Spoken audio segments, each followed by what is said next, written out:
거룩하신 하나님 아버지, 하나님의 은혜를 감사합니다. 오늘 우리에게 허락하신 이 자리를 통하여 하나님께 기도로 나아가오니 성령께서 우리를 인도하옵소서. 예수님 이름으로 기도드립니다. 아멘. 찬송가 363장 하나님께 찬양드립니다. 내가 깊은 곳에서 주를 불러 아뢰니 주여 나의 간구를 들어주심 바라고 보좌 앞에 나가니 은혜 내려 주소서. 주가 죄를 살피면 누가 능히 서리요. 오직 주만 모든 죄 용서하여 주시니 주님 앞에 떨면서 용서하심 빕니다. 파수꾼이 새벽을 기다리고 바라듯 나의 영혼 주님만 간절하게 바라네. 이스라엘 백성아 주를 바라보아라.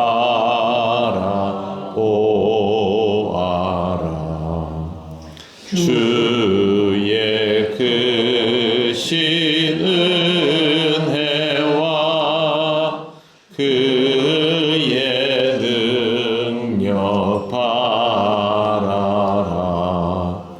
주의 깊은 은총에 우리 구원 있으니 변함없는 주님만 믿고 기다릴지라. 아멘. 하나님 말씀 사도행전 24장 6절에서 13절 말씀입니다. 한 절씩 교독하겠습니다. 그가 또 성전을 더럽게 하려 함으로 우리가 잡아싸우니 당신이 친히 그를 심하시면 우리가 고하는 이 모든 일을 하실 수 있나이다. 유대인들도 이에 참가하여 이 말이 옳다 주장하니라. 정국이 바울에게 전로 표시하여 말하니 그가 대답하되 당신이 오래 전부터 이 민족의 택한 자 된 것을 내가 알고 내 사랑에 대하여 기꺼이 변명하나이다. 당신이 아실 수 있는 바와 같이 내가 예루살렘에 예배하러 올라간 지 12일밖에 안 되었고 그러면 내가 성전에서 누구와 멸망하는 것이나 위대한 영웅 계시고 우리를 소망하게 하는 것을 거의 못하였으니. 같이 읽겠습니다. 이제 나를 고발하는 모든 일에 대하여 그들이 능히 당신 앞에 내세울 것이 없나이다. 아멘. 바울에게 여러 가지 타이틀을 붙여준 이 사람들이 결국에는 구체적인 죄목을 언급합니다. 6절을 보시면 그가 또 성전을 더럽게 하려 함으로 우리가 잡아싸우니 라고 되어 있습니다. 바울의 구체적인 죄목은 성전을 더럽게 하려 했던 것입니다.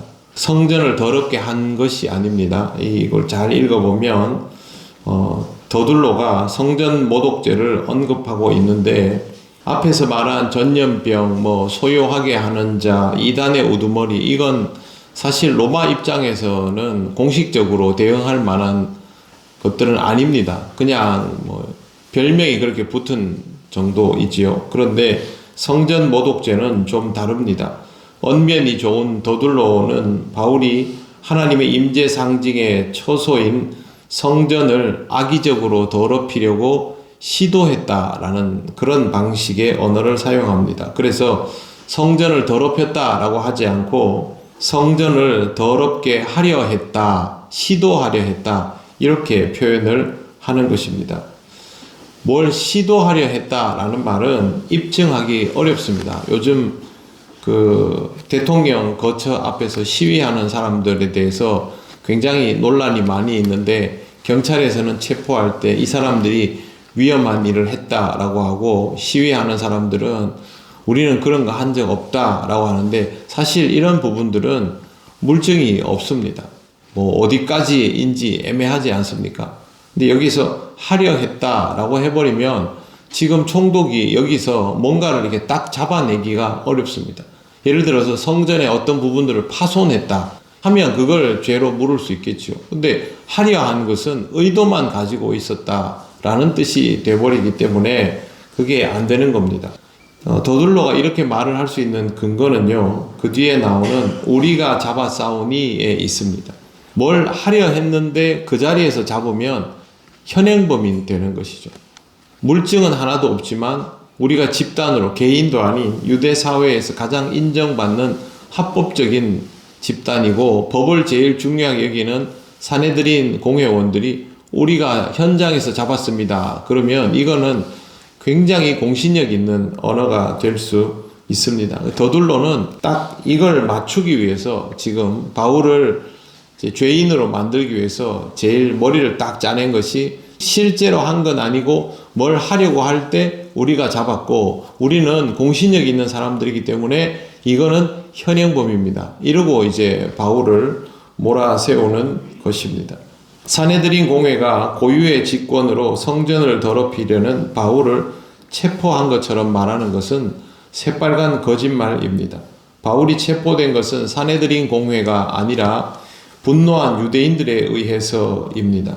공권력은 천부장이 개입하면서부터이지요. 사내들인 공회는 사실 아무 상관이 없고, 나중에 이걸 가지고 붙들고 난 다음에 사내들인 공회 사람들이 개입하기 시작했는데, 더둘로는 바울을 현행범으로 몰아서 물증 없이도 벌을 줄 수 있게 하려고 한 것입니다.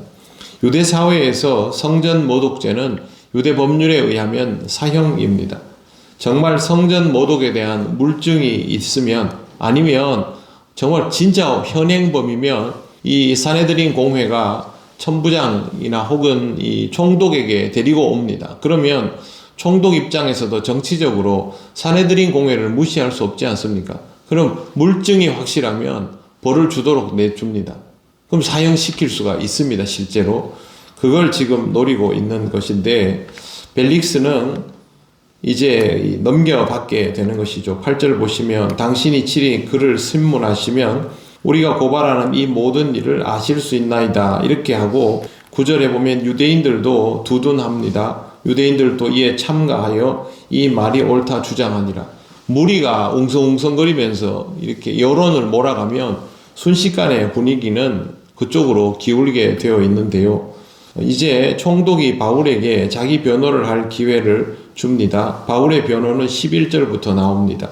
당신이 아실 수 있는 바와 같이 내가 예루살렘에 예배하러 올라간 지 열이틀밖에 안 되었고 12일밖에 안 됐는데 뭘 할 수 있겠습니까? 누구를 선동하겠습니까? 무슨 전염병거리가 되겠습니까? 이 말인데 실제로는 10일이죠. 여기 데리고 온 걸 빼고 나면.